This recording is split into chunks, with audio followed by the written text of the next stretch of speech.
안녕하세요, 여러분. 한 주가 이렇게 또 가고, 한 주가 또 이렇게 빨리, 우리 곁에 다가왔어요. 시간이 빠르다. 대면이든 비대면 수업이든 여러분들과 만나는 시간은 한정돼 있고, 시간은 참 잘 흐르죠. 저번 주까지 12장을 여러분들과 공부를 했어요. 12장의 내용은 주거이동과 주거 조절이었는데, 어, 계속 주택 정책론에 대해서 이제 배우다 보니까 조금 중요한 부분과 중요치 않은 부분으로 나눠 볼 수가 있는데 12장까지 여러분들과 수업을 했고 13장, 14장은 좀 중요한 챕터를 먼저 수업을 진행한 다음에 나가도록 하겠습니다. 그래서 이번 주부터는 중요한 챕터부터 먼저 공부를 하고 시간이 여유가 되면 나머지 진도 나가지 않은 부분에 대해서 이제 수업을 하도록 할 예정입니다. 참고하시기 바라고요. 이번 주는 그래서 15장 사회주택의 공급과 배분에 대해서 여러분들과 수업을 해보도록 하겠습니다. 사회주택과 공급. 예, 사회주택은 영국에서 먼저 발생이 됐다고 볼 수가 있어요. 그래서 영국과 미국 크게 민주주의 하면은 영국과 미국이란 대표적인 나라가 있는데 방식이 좀 다르다 하는 거를 여러분들이 정확히 수업을 듣고 알았으면 좋겠고요. 그래서 이제 진행을 해보도록 하겠습니다. 그 사회주택이라는 개념이 있어요. 주택을 하나의 상품으로 보느냐 아니면 사회재로 규정하느냐 뭐 이렇게 나눠볼 수가 있는데 그렇게 나누다 보면 주택정책의 목표와 설정이 어떤 기준으로 달라질 수 있다 하는 걸 알 수가 있어요. 상품으로 볼 때는 자본주의제에서 보는 거 아니면 사회재로 보는 거는 복지적인 차원 아니면 주민과 이 국민들의 형평성, 배분 문제에 달려 있는 거죠. 그래서 어디에 더 치우치느냐에 따라 사회 정책의 목표가 달라질 수가 있어요. 아시겠죠? 그리고 가장 적극적인 복지 수단은 공공임대주택 아니면 사회주택이라고 알려져 있고 또 지금까지도 그렇게 정책을 만들어서 시행을 하고 있죠.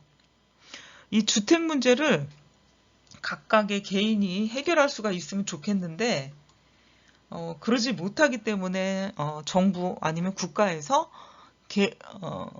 개념 개입을 하게 되는 거죠.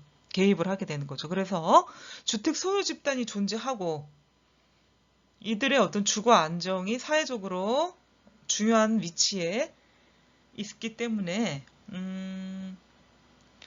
주택 문제를 스스로 해결할 수 없을 때 정부가 개입을 한다. 그리고 경제라는 것도 관련이 있어요. 주택은 가장 고가의 상품이라고 얘기했어. 고가. 가격이 따라가. 화폐와 가격, 경제. 그리고 고가의 상품이라고 그랬죠. 매매가 가능한 거죠. 자본주의 사회에서는.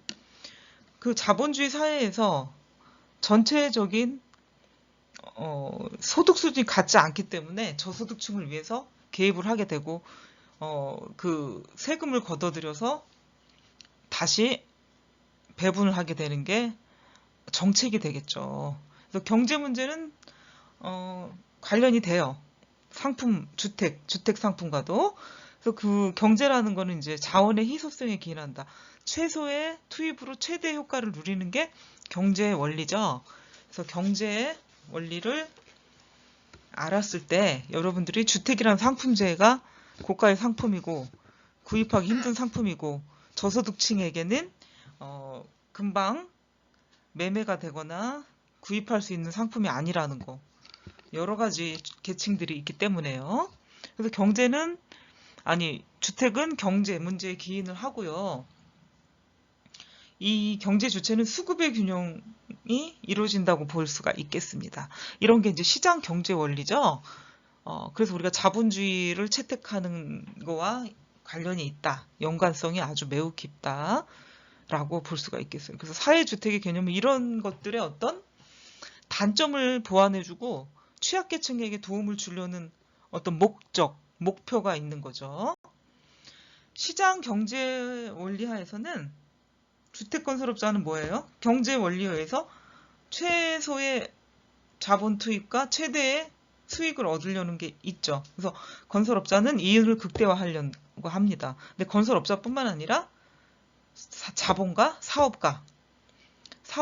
하려는 분들은 이윤을 내려는 게 그분들의 목적이고 목표가 될 수가 있겠죠. 그 이윤을 극대화할 수 있어야 되고 많이 공급을 해야 돼요. 많이 공급해야 이윤이 극대화되겠죠.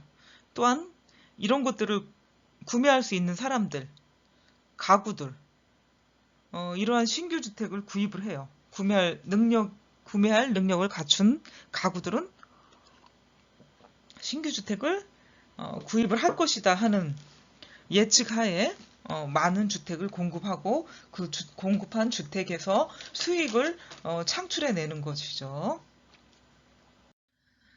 이렇게 신규 주택을 구입할 경제적 능력이 없는 가구는 중고 주택을 다시 택하게 돼요. 그래서 주택 필터링 과정 중에 하나가 이런 모습을 띠고 있는 거죠. 여러분들이 지금까지 저한테 받은 수업 내용들의 복합체라고 볼 수가 있어요.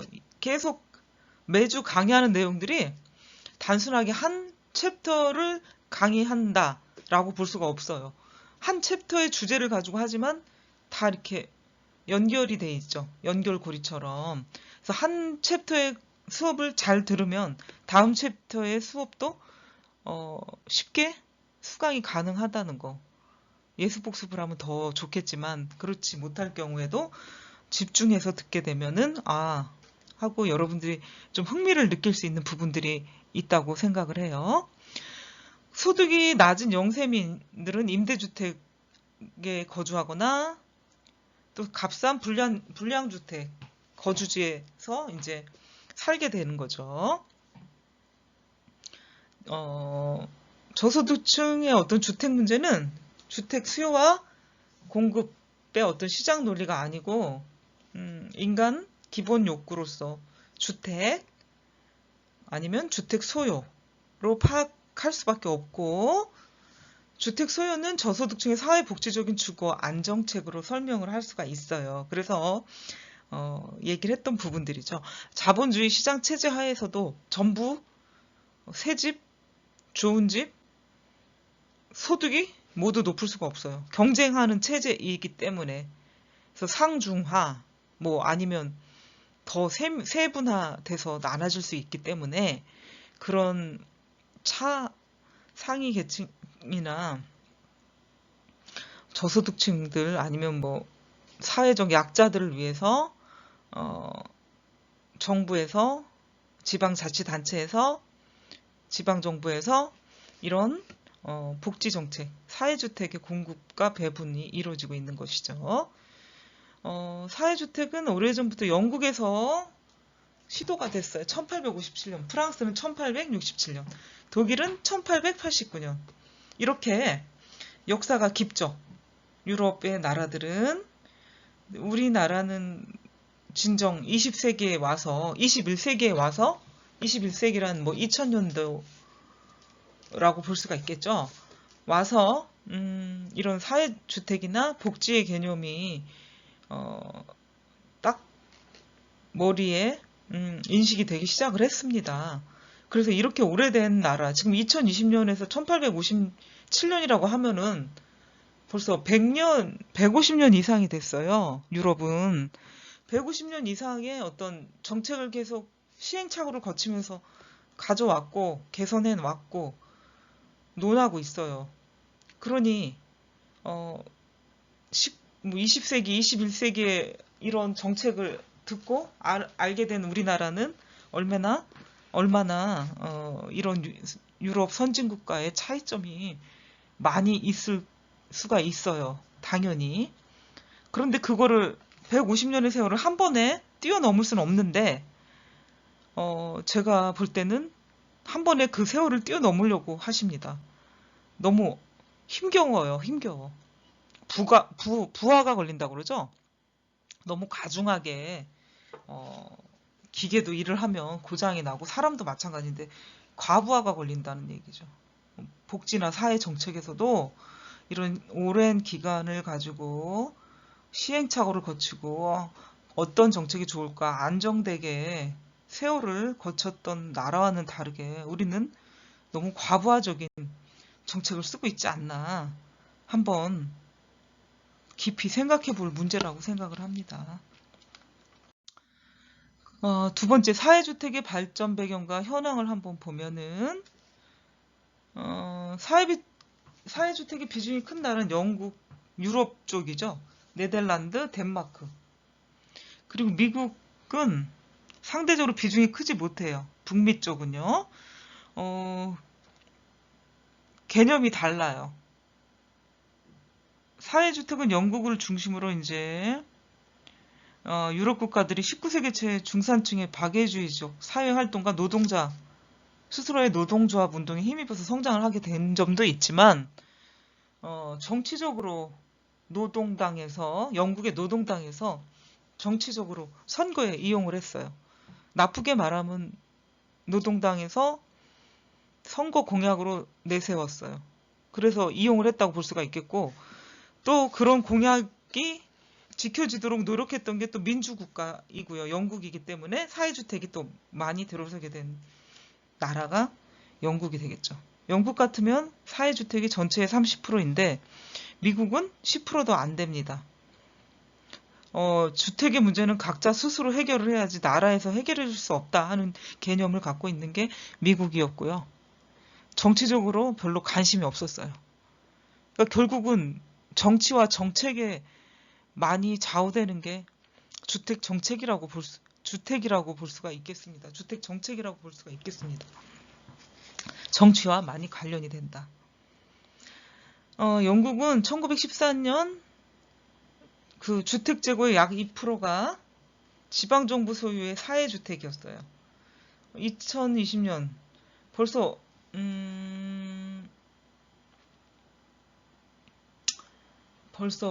100년 전 일이죠. 100년 전에도 약 2%가 지방정부 소유의 사회주택이었다. 벌써 세월이라는 게 많이 차이가 납니다. 시간이. 근데 처음의 시작은 기원이라고 할 수가 있는데 공중위생과 함께 시작이 됐고요.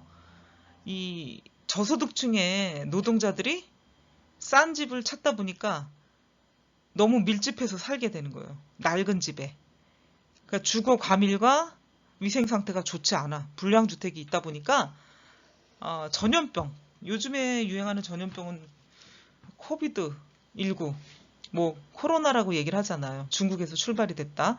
우한에서. 이래서 세계적인 전염병이 코로나이고 지금까지 그래서 학교에 등교도 못한 학생도 있고 대면 강의도 못하고 이렇게 동영상 강의도 하고 있는데 이런 것들이 공중위생, 낙후된 주거지역에서 지저분하게 살았던 원인으로 질병이 생기게 되는 거죠. 그래서 이런 위생 상태가 너무 안 좋으니까 전염병이 돌았는데 콜레라 같은 거 이런 게 이제 전염병으로 돌기 시작했기 때문에 사회주택의 필요성이 절실하게 느껴졌던 게 이 전염병에 의해서죠. 이 도시주택이 불량화는 약간 그 방임주의적인 태도였는데 도시화가 되면서 도시로 유입되는 인구의 통제가 거의 없었어요. 그 통제가 없었다는 건 방임을 했다는 것이죠. 그래서 그 시대에도 많이 배우거나 깨우쳤던 분들 아니면 지역사회에 기여할 수 있는 분들이 모여가지고 단체를 만들게 돼요. 그 단체들이 만들어져서 이런 역할들을 하게 되는 거죠. 그래서 이 자선사회단체는 법적인 권리도 지니게 되고요. 또 열악한 노동자 주택을 매입을 해가지고 수리도 하고 새로 만들어서 국가로부터 허가를 받고 노동자들을 위해 가지고 한 7층에서 8층의 공동주택을 건축을 해요. 그러니까 이 국민들의 인식, 국민들의 수준이 높았던 거죠. 문화에 상관될 수도 있는 거고요. 문명이 많이 먼저 발전을 했기 때문에 이런 정신적인 사회활동도 앞서갔다고 볼 수가 있겠습니다. 이렇게 민간사회단체가 노력을 했지만, 이렇게 민간사회단체의 노력만으로는 한계가 있다는 거를 알게 되고요. 정부가, 법적인, 제도적인 뒷받침이 있어야 되겠다고 이제 인식을 하게 돼요. 그래서 1890년대 토지를 강제 수용해가지고, 부적격 주택을 철거하고, 새로운 주택을 짓기 시작했어요. 그래가지고 1890년도에 제정된 노동자를 위한 주택법이 발효가 되고 이런 역할들이 정부가 했던 건데 정부의 역할이 증대가 되죠. 이 당시만 해도 사회주택이 전체 주택에서 차지하는 비중이 크지를 못했어요. 부분적으로 지방정부에서 사회주택을 공급을 했지만 민간주택에 거주하는 세입자들이 높은 임대료를 지불하면서 불만을 품었고요. 1915년에 겨울 글라스고를 중심으로 대규모 세입자 집세 거부 운동이 발생이 됐어요. 그래서 저소득 임대주택의 임대료를 동결하는 내용이 나오게 되죠. 이런 것들의 일련의 어떤 사건들을 계기로 영국은 더 많은 사회주택을 공급을 하게 되었고요. 주택법이 제정이 됐어요. 1917년 자유당, 보수당, 노동당, 연합정부는 헌터위원회 보고에 근거해가지고 지방정부 주도의 노동자를 위한 사회주택 공급 확대 방안이 제시가 됐어요. 1917년에요. 그렇게 영국의 사회주택 공급이 어떤 변혁을 맞이하게 되고요. 400여 개의 지방자치단체 의회가 사회주택 공급 주체가 되고 있었고요. 지방정부에서 사회주택의 공급, 배분, 관리 책임을 맡고 민간주택에 관련된 주택행정도 수행을 하게 됐어요. 사회주택 제정은 중앙정부의 보조금과 민간 금융기관으로부터 융자금을 받아가지고 사회주택 재정을 마련했고요. 여러 지방정부가 사회주택의 그 세입자 임대료 징수를 받아가지고 운영을 했지만 이윤 획득은 허용이 되지 않고요. 오직 서민주거 안정의 그 목적을 가지고 있었어요. 1970년대 중반 이후부터는 이 사회주택에 대한 통제가 점차 강화가 되고 대부분 지방정부 소유 사회주택이 세입자에게 불화되고 있었어요. 1980년대부터 약 2,500여 개의 비영리 주택협회들의 역할이 증대가 됐고요. 중앙정부가 각 지방정부에게 어떤 사회주택이 필요한 재정적 지원을 삭감을 하고 비영리 민간주택 단체의 주택 공급을 지원하는 방식으로 채택을 하게 되죠. 그래서 전통적 사회주택 변화에 주택정책 변화에 큰 변화가 일어나는 시기가 1980년대라고 볼 수가 있겠죠. 이미 영국이나 유럽 국가들은 100여 년 넘게 이 사회주택 정책을 실행해왔기 때문에 80년대에는 이미 소득 수준이 높아지고 주택에 대한 어떤 욕구가 많이 해소된 상태라서 사회주택 세입자에게 불화가 되고 있었기 때문에 그 정책도 변화가 될 수밖에 없었습니다. 미국을 들여다볼게요. 큰 틀에서 보는 거죠, 이게. 37년 주택법에 근거해서 저소득층을 위해 공공주택이 공급이 되기 시작을 했어요. 역사가 영국이나 뭐 독일, 스웨덴, 프랑스보다 짧다고 볼 수가 있겠죠. 공공주택의 주체는 2,800여 개 공공주택 당국이 됐는데 그 공공주택 당국의 약자는 PHA라고 합니다. Public Housing Authority 해가지고 PHA. 그래서 PHA는 지방정부에 의해서 법적 권한이 부여된 독립적 기관이기도 하지만 가끔은 지방 정치에 영향을 받기도 했어요. 연방정부의 보조와 재정을 받아야 되고 대부분 세입자가 내는 그 임대료로 충당을 해야 됐기 때문에 이제 그렇습니다. 공공주택의 이제 문제점은 이제 미국에서는 슬럼화가 됐다는 거. 슬럼화는 보통 이제 흑인들이 사는 지역이 많았어요. 뭐 저소득층도 많았고 처음에 그 뿌리 내리고 살기가 힘들었기 때문에 이제 슬럼가는 흑인들이 많이 사는 곳, 흑인들의 주택이다. 이렇게 인식이 됐던 게 미국의 슬럼 주택이죠. 그래서 이런 슬럼화를 예방하기 위해서 공공주택 분산화 방식이 도입이 되고 기존 주택을 매입해서 공공주택으로 하는 방식이 있고요. 민간주택을 임대해서 공공주택화하고 연방 정부가 임대료 차익을 보조하는 방식을 가져가게 됐죠. 1973년 공공주택은 공급이 급격히 줄어들고 대신에 임대료 보조를 해주게 됐죠. 그래서 이렇게 변화가 오기 시작한 건 73년부터다. 미국은. 또한 87년 이후에는 공공주택의 신축이 거의 안 되고요. 기존 공공주택도 임차인에게 불화하는 정책으로 돌아섰다.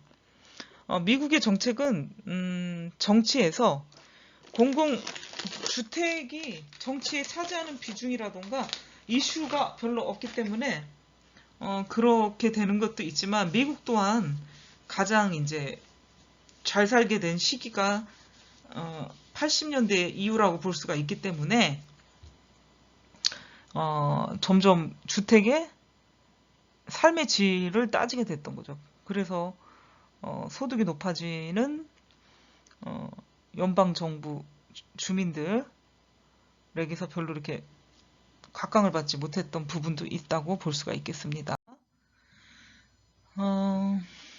네덜란드를 볼게요. 도시정부와 주택공사가 맡고 있어요. 사회주택은 60년대 이후에 주택공사가 사회주택의 주된 공급관리 주체가 되었고 최근 임대용의 사회주택하고 자가를 원하는 가구를 위해서 분양용 주택도 공급을 하고 있습니다. 분양용 주택을 통한 이윤을 찾기 시작을 했고요. 자체 주택 사업에 재투자를 했죠. 그 돈을 가지고. 주택공사는 정부의 감독하에 있고 지방정부 주택 관련 재규정에 의해 가지고 사업 영역이 정해지기도 합니다. 정치적으로 각 정당의 영향을 받기도 하지만 가장 큰 영향력은 노동조합으로부터 받고 있는 게 이제 네덜란드고요. 주택공사 재정은 세입자 임대료, 중앙정부 및 지방정부 보조금과 융자금으로 충당을 하고 있습니다. 전국적으로는 한 900여 개의 주택공사가 있고요. 이들 최근 관심은 정부로부터 감독과 영향권에서 벗어나서 독자적인 운영 체계를 유지하려는 움직임이 있습니다. 프랑스 보도록 하겠습니다. 사회주택은 지방정부의 조정하에 있지 않고요. HLM이라는 어떤 조직에 의해서 공급이 돼요. HLM의 약자는 헤비테이션 로아이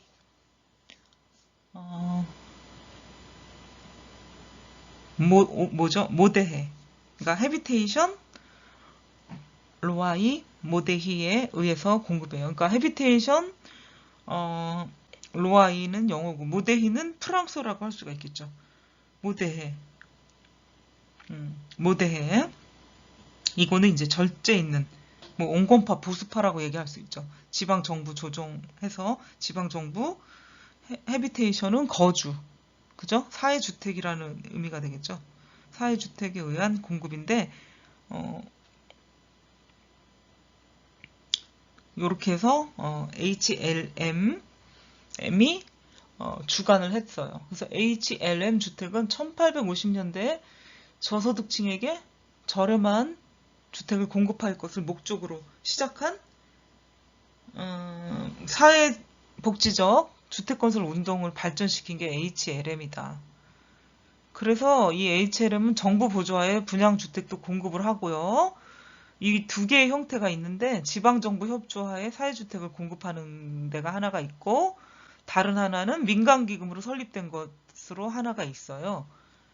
그래서 그 정부 조직하에서 여기 형태는 오직 임대용 사회주택만을 공급을 하고요. 민간기금으로 설립된 HLM은 제한적으로 이윤 획득이 가능하다. 그런 분양주택도 공급을 할 수가 있고요.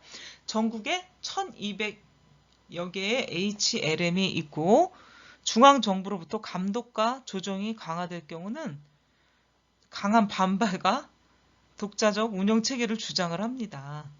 그러니까 자체적인 어떤 운영을 하려는 움직임이 아주 크다고 볼 수가 있겠죠. 그래서 프랑스는 굉장히 오래됐죠. 1850년대부터 역사가 깊은 시간이 많이 흐른 정부 주도라기보다는 자체 개발 주택 공급, 사회주택 공급 조직이 만들어졌죠. 그래서 프랑스와 네덜란드, 영국, 미국 등을 전체적인 맥락으로 한번 여러분들과 개략적으로 봤습니다. 독일은 또 한번 보시면 되게 복잡한 사회주택 체계를 지니고 있고 비영리 조직, 개인, 회사에 의해서 공급이 돼요. 이 주체, 사회주택 공급 주체는 정부가 정한 임대료, 입주자 선정, 건축 기준 이런 법에 따라야 하고 비영리 조직체는 다양한 기관에 의해서 관리가 됩니다. 지방정부, 사회단체, 교회, 중앙정부, 민간회사 등 매우 다양하고 복잡하다. 그런 어떤 다양한 형태는 주택협회, 주택협동조합, 정부출자개발기구 등이 있고요. 여기 사회주택을 공급하는 단체들은 대부분 관료 조직화되어 있고 중앙집중적 조직체계를 이루는 것이 특징이라고 볼 수가 있겠습니다. 사회주택 공급 단체들 일부는 사회주택 공급 이외에 도시 재개발 사업, 영리 목적의 분양주택 건설, 기타 개발 사업 부분도 허용이 되고 있고요. 독일에서 가장 큰 사회주택의 재정은 중앙정부랑 지방정부로부터 지원을 받고요. 상당 부분의 사업 자금은 민간으로부터 융자를 받고 있어요. 그래서 독일의 어떤 사회주택 체계를 봤습니다. 사회주택 정책의 이론적 접근을 보겠습니다. 사회주택의 이론적 접근은 5가지가 있다고 볼 수가 있겠어요. 그러니까 사회주택에 대한 접근은 시대와 국가에 따라 다양하게 나타날 수가 있고 현대 공공주택 정책에 대한 이론적 접근을 개략적으로 이제 살펴볼 건데 5가지가 있어요. 다원주의적인 접근, 신자유적인 접근, 엘리트 이론적 접근, 신마르크스주의적 접근, 사회민주적 접근이에요. 그러니까 여러분들이 단어 그대로 비슷하게 해석을 하시면 되긴 해요. 그래서 한번 개략적으로 이 이론을 보고 넘어가도록 하겠습니다. 다원주의적인 접근은 말 그대로 이 현대사회나 우리가 사는 지금 세상은 굉장히 복잡하고 다양한 모습을 띠고 있거든요. 그래서 모든 개체나 구성원들의 이익과 지혜를 반영할 수 있도록 광범위한 참여를 통해서 계획이 수립이 되어야 한다고 주장을 하는 게 다원주의적인 접근이다. 그래서 보면은 사회주택은 선거를 하다 보니까 이에 그룹이 의사 표출에 반응하는 국가정책의 하나이다. 그리고 사회주택의 성장 배경은 저소득 노동자들의 저렴한 임대주택의 요구에서 출발이 됐고 사회주택 정책 변화는 저소득층의 열악한 주거 환경이 어느 정도 해결되었다고 판단을 합니다. 그래서 이때부터 영국은 사회주택의 수가 점차 줄어들고요. 지역에 따라 임대주택의 불화가 계속 가속화됐어요. 미국도 마찬가지죠. 미국도 이와 비슷한 상황이다. 아까 영국과 미국, 프랑스, 네덜란드, 독일 주택 정책, 사회주택 정책에 대해서 이제 설명을 할 때 살짝 이런 내용들이 나왔는데 미국도 이와 비슷한 상황이 되고요. 공공주택 공급보다는 주택 사유화 정책으로 적극적인 추진을 하고 있습니다. 그래서 다원주의적인 접근은 여러 사회 구조가 복잡하고 여러 이해 계층들이 다양하게 있다 보니까 그런 사람들의 어떤 의견을 다 골고루 반영할 수 있도록 참여하고 이런 계획이 수립이 돼야 한다는 내용이라고 볼 수가 있겠습니다. 두 번째, 신자유적인 접근. 60년대 중반부터 다원주의에 대한 비판이 시작이 됐는데 그것은 신자유주의자들이 비판을 하기 시작했던 거죠. 이 신자유주의자들은 자본주의 사회의 시장 기능, 그 다음에 이런 과정이 근본적으로 강조가 되고요. 정부 시장 개입을 반대하는 입장이었죠. 자본주의 시장에서 정부의 어떤 시장 개입을 가능한 한 안 하는 게 좋고 민간 부분은 육성하는 게 좋다. 그래야지 그 근본 질서가 바로 잡게 되지고요. 또 이 민간 부분에서 발전을 할 수 있는 부분들이 있다고 이제 주장을 했던 거죠. 그렇지만 이 신자유주의적인 접근을 주장했던 사람들도 부분적인 정부 주택 시장 개입은 피할 수 없다는 거를 인식하고 있었어요. 그렇지만 반대했던 거는 정부가 시장 개입을 반대하는 이유 중에 하나는 어떤 의문이나 문제점이 있었기 때문이죠. 그래서 그 의문이나 문제점은 무엇이냐? 정부 주도형 공공주택 공급 체계의 경제적 비효율성이 있기 때문이고요. 60년대부터 공공주택의 관리상의 문제는 70년대 와서 본격적으로 이제 나타나기 시작을 했어요. 그래서 비효율적이고 정부 개입이 썩 달갑지 않다, 효과적이지 못하다 이렇게 생각을 했던 거죠. 정부 주택시장 개입과 저소득층을 위한 공공임대주택은 소비자들에게 어떤 개개인의 의사결정과 민간주택시장을 왜곡시키고 있다는 것이 신자유자들의 주장이다라고 볼 수가 있겠습니다. 신자유주의자들의 주장이 어떤 건지 여러분들은 확실히 파악이 되셨죠. 정부가 주택시장에 완전히 개입하지 않을 수는 없지만 개입하는 거에 대해서 달가워하지 않은 이유가 바로 이 두 가지 이유죠. 관리상의 문제와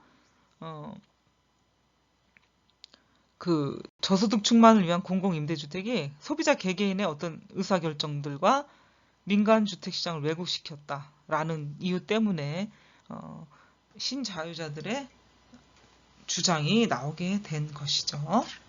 세 번째는 엘리트 이론적 접근입니다. 우리가 엘리트 그러면 딱 연상이 되는 모습들이 있죠. 어떤 일부 소수의 집단 아니면 일부 소수의 사람들을 이제 엘리트라고 많이 불렀던 시절이 있는데 그 엘리트들은 지식도 많고요. 사회 지도 계층일 수도 있고 정책을 주도해 나갈 수 있는 어떤 위치에 있는 사람들이기 때문에 그 몇몇의 엘리트들이 자신만의 가치 판단에 의해서 이론적인 접근이 이론적인 사회주택 정책이 이루어져야 된다라고 주장을 했던 게 엘리트 이론적 접근이라고 볼 수가 있겠죠. 그러니까 신자유주의자들이 보는 것처럼 자본주의 사회, 영국과 미국에서 사회주택이 점차 감소할 것으로 예측을 했잖아요. 그 예측들이 엘리트 이론가들이 전망을 했다라고 주장을 하면서 그 엘리트 이론가들이 전망한 이유를 보면 그 이유로 개인 소유 토지가 투기 현상으로 공공주택의 가격이 상승이 된다. 두 번째는 사회주택 공급으로 사회주택 입주자들에게 지나친 정부 보조와 혜택이 주어지고 있다. 그래서 일을 안 하고 나태해지고 있고 정부의 어떤 보조와 혜택만 바라고 살기 때문에 중산층들이 힘들어지고 있다. 세금으로 인해서 그거를 예측을 했던 것이고요. 사회주택, 세 번째, 사회주택의 강화는 한정된 정부 지원 내에서 집을 가진 자, 중산층의 복지 혜택이 줄어들 수밖에 없고 또 중산층 이상의 주민이 어떤 희생에 될 수밖에 없다. 그 결과가 바로 엘리트 이론적 접근에서 사회주택이 점차 감소할 수 있는 요인이다 라고 주장을 했죠.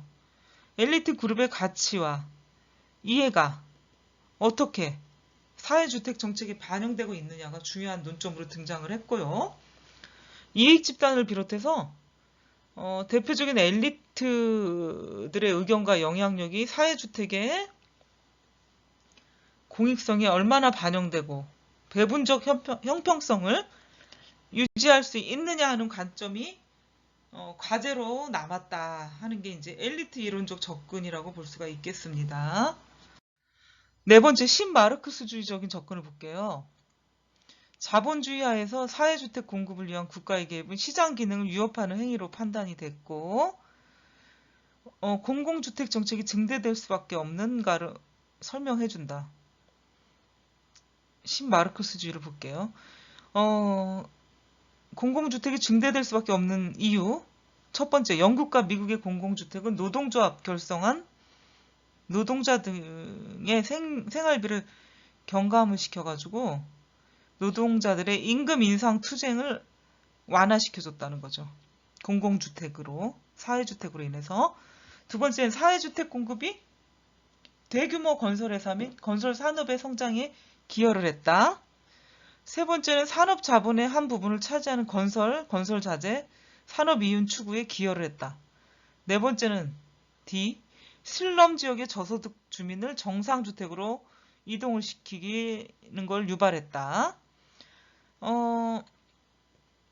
그래서 자본주의 사회에서 사회주택 정책은 자본주의 경제를 강화할 수 있는 수단으로 나아가고 진정한 노동자 계층의 주거 안정 목적에 크게 기여하지는 못하고 있다는 견해가 신마르크스주의적인 접근이다라고 볼 수가 있겠습니다.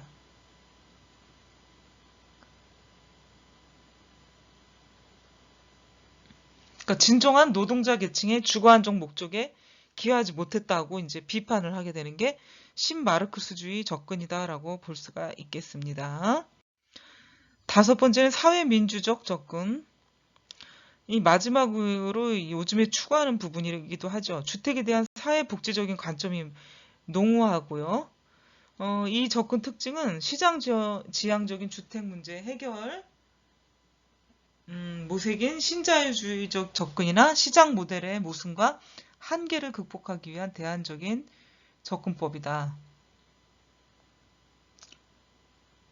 이런 사회민주적 접근 옹호자들은 시장 메커니즘이 주택 문제를 해결할 수 있다고 봤고요. 복지를 적절히 전달하는 효율적인 방식이라는 주장에 정면으로 비판하는 입장을 견지를 했죠. 시장이 지닌 본질적인 불평등으로 시민의 권리를 제대로 행사할 수 없을 뿐 아니라 인간다운 생활을 보장할 수 없다고 전제하고 시장에 대한 국가 개입은 필수 불가결하다는 주장을 했습니다. 그러니까 사회민주적인 접근 옹호자들의 시장 메커니즘 주택 문제를 해결할 수가 있고 복지를 적절히 전달하는 효율적인 방식이라는 주장에 정면으로 비판하는 입장을 약간 견제하는 입장이었다라는 거죠. 사회민주적인 접근 관점은요. 그래서 5번째 사회민주적인 접근까지 이론적인 접근을 여러분들과 수업을 했고요. 다음 사회주택의 배분 원칙에서 3가지가 있죠. 사회주택의 배분 기준, 사회주택의 수혜 대상 선정, 사회주택의 배분은 이제 영국의 사례를 보도록 하겠습니다. 사회주택의 배분 기준은 소득이 낮고 주택 구매력이 부족한 영세가구를 위한 소득 및 경제적 기준이다. 복지적인 측면에서 사회주택을 요구하는 가구를 위한 사회적 기준이다. 열악한 주택에 거주하고 있는 가구를 위한 최저 기준에 근거한 주거환경 기준으로 분류할 수가 있다. 사회주택의 배분 원칙이 되겠죠. 2번째, 사회주택의 수혜 대상 선정. 그 전에 이제 사회주택 공급 3개 부분이 있는데, 신규 주택을 건설해가지고 공급을 하는 방법이 있고요. 정부가 기존 민간주택을 구입을 해서 사회주택으로 활용하는 게 있고, 3번째는 기존의 사회주택을 다시 재분배하는 방법이 있습니다. 그리고 사회주택 공급의 수혜 대상 선정을 할 때는 6가지 기준에 합당해야 되는데, 무주택 가구, 재개발 철거 가구, 신체 장애자 등의 특수한 경우에 있는 가구, 또 현재 주거 상태가 불량한 경우에 새로운 사회주택으로 이주를 하고 싶어하는 가구들이 있고요. 또 저소득 가구 및 사회주택 희망 가구가 있습니다. 6번째는 기타 전쟁에 참가한 정부에서 정한 일정한 자격 조건을 갖춘 가구라고 볼 수가 있겠습니다.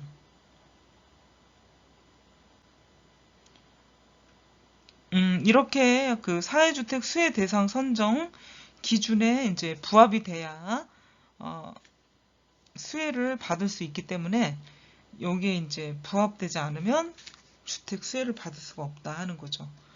3번째는 사회주택의 배분, 영국의 사례를 보겠습니다. 영국은 이제 지방정부가 계속적으로 사회주택을 공급해 오고 있었고요. 공급보다는 항상 수요가 많았는데, 그 1977년 주택법에 의해 가지고 지체 부자유나 노년기 가족을 먼저 우선적으로 사회주택에 배분해야 된다고 명시가 돼 있어요. 또한 무주택자에게도 높은 우선순위를 부여하자고 나와 있습니다. 그 영국의 경우는 무주택자라는 그 자체가 집이 없어가지고 거리에서 잠을 자야 할 처지의 사람을 의미한다고 합니다. 뭐 집에 이제 남의 집에 세를 들어 있거나 임차 가구를 포함하는 일정 지역에 그 집세를 지불하는 사람들은 무주택자 범주에 속하지 않는다라고 얘기를 했고요. 그 각 지방 정부에서 제공하는 사회주택에 해당하는 가구는 우선적으로 배당을 하는데 6가지가 있어요.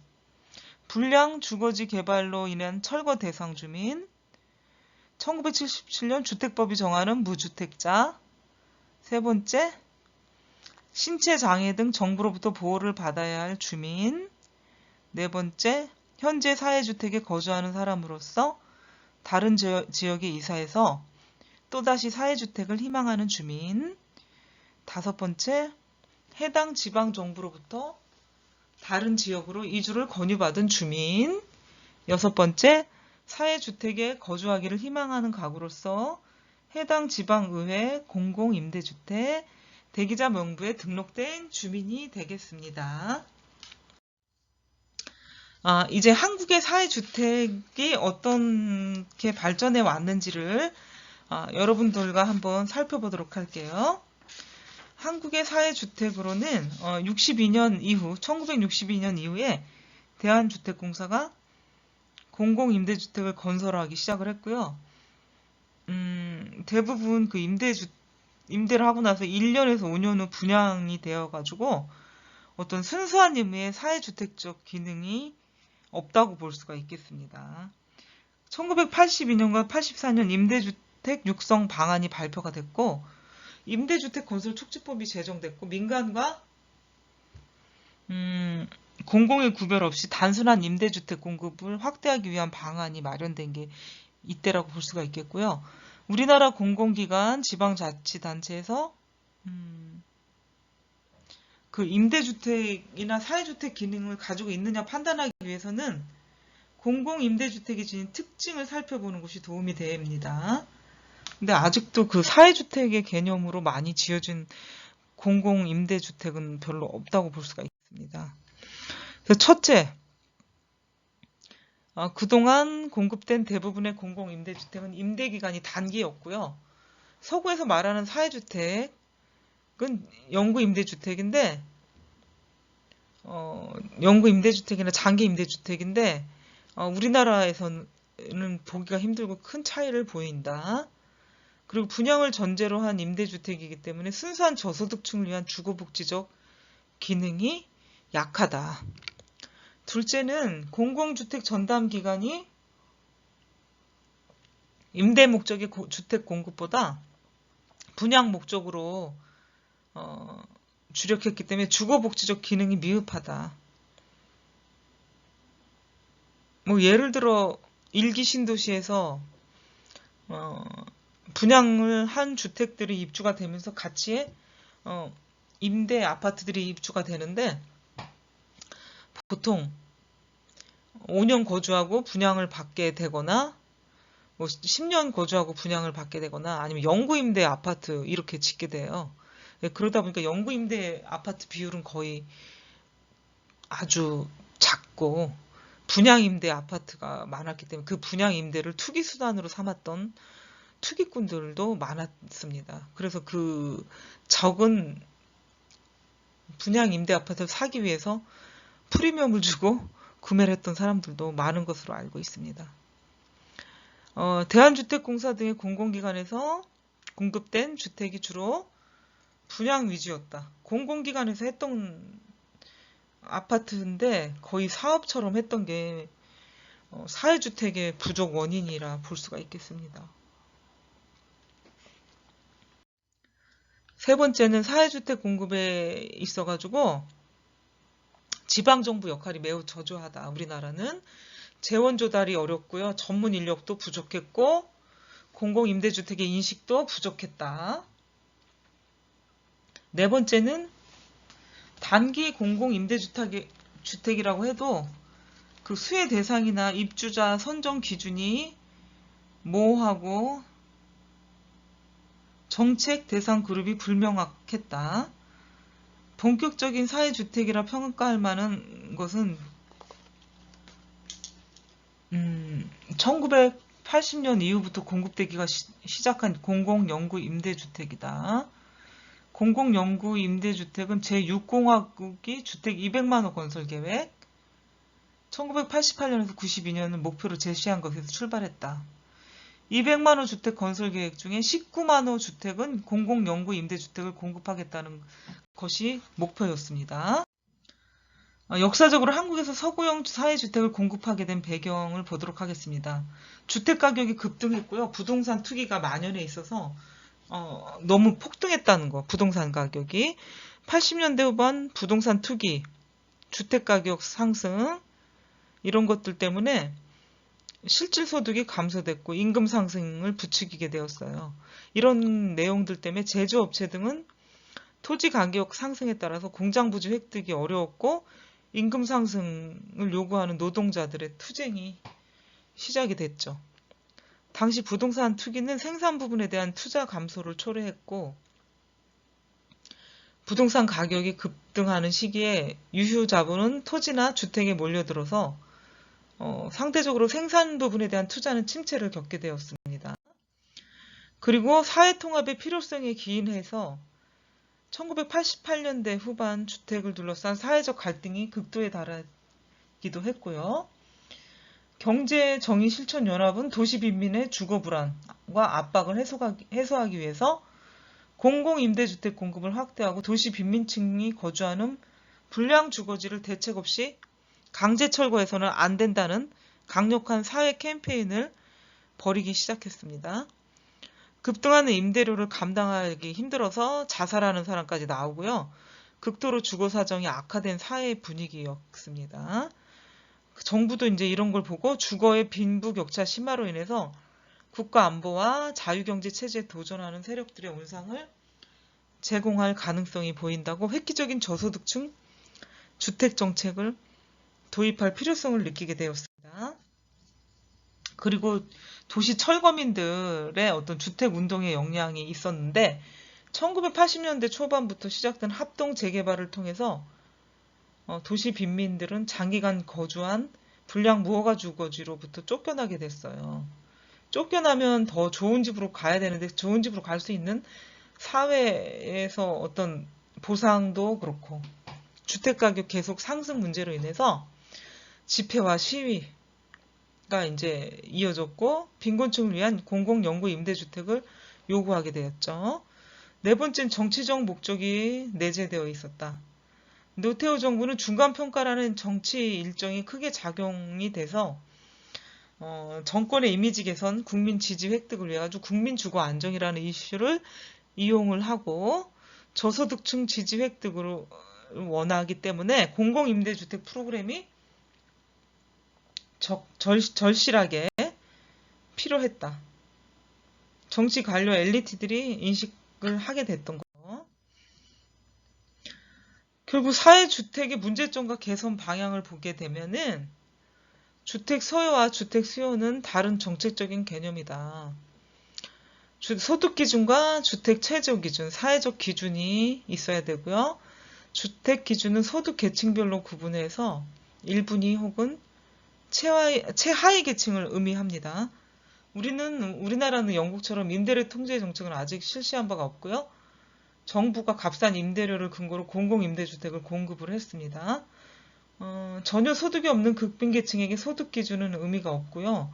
월가구 소득을 판단할 수 있는 방법이 먼저 마련이 돼야 되고 소득 기준만 의존해가지고 사회주택 배분 원칙을 정할 수는 없고요. 장애인 가구, 노령 가구, 결성 가구, 가정적, 신체적, 사회적 문화 요인에 의해서 주거 빈곤을 겪는 가구에 대해서 배려를 할 필요가 있습니다. 셋째, 사회적 기준으로 국가마다 주거 수준과 정책 목표가 국가로부터 보호를 받아야 할 집단에 대한 사회주택의 입주 우선권을 부여해야 되고요. 우리나라는 국민주택 입주자 선정 방법 하나가 영구 불임 시술자, 해외 취업 근로자, 무사고 운전자, 부양가족이 많은 자에 대해서 무주택인 경우 우선권이 부여되고요. 이제 현실에서 요즘의 법에서는 인구가 자꾸 점점 줄어들기 때문에 3자녀 이상의 주택에 먼저 무주택자인 경우 먼저 부여를 한다. 이런 내용들이 또 추가가 되었죠. 외국의 경우는 재개발, 지구, 거주자, 아파트, 주택, 토지 등 부동산을 매매해서 이익을 취한 사실이 없는 자, 재해 발생으로 인해서 주택을 긴급히 요하는 자, 지체 부자유 및 질병으로 인한 가구주의 어떤 고령 등이 사회적 기준이 되고 있습니다. 사회적 기준은 획일적으로 정하는 것보다 지역과 주택의 구조 등에 따라 신축성 있게 운영될 수 있다고 볼 수가 있겠습니다.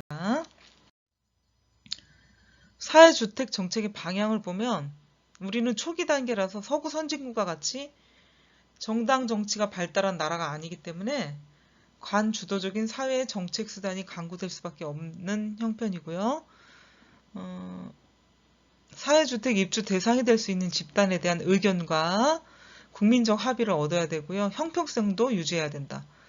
사회주택 입주 대상의 선정, 또 지방자치단체 역할이 강조돼야 되고 사회주택의 입주자 선정 가장 중요한 정책적 과제입니다. 우리나라에서 영구임대주택에 관한 국민적 합의를 도출하고자 하는 정부의 노력과 토론 과정이 결여되어 있습니다. 그래서 공공임대주택의 사회의 이념적 논쟁은 물론 공공주택이 지니는 사회경제적 파급 효과에 대한 논의가 활발히 이루어져야 될 것이라고 보겠습니다.